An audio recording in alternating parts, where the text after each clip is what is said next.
For almost 4 months, I was convinced my husband was cheating on me. He started coming home late. He suddenly put a password on his phone. He'd leave the room whenever he answered a call. And every Friday night, he'd disappear for exactly 3 hours. Every time I asked where he'd been, he gave me the same answer. Just taking care of something. That's it. No explanation. No details. I wanted to trust him, but every sign pointed in one direction. Then one afternoon, I found a receipt in his jacket pocket. It was for an expensive necklace. Nearly $2,000. I had never received it. My heart dropped. I spent the next 2 days imagining the worst. I even drove past his office after work. His car wasn't there.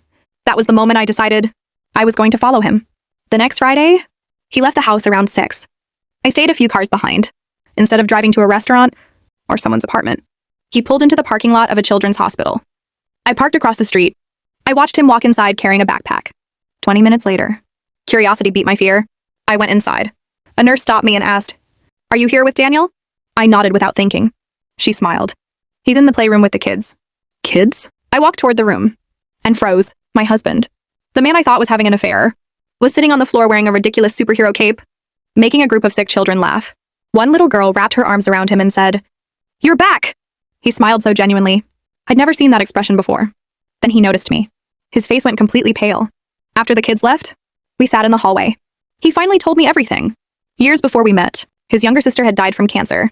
She spent months in that very hospital.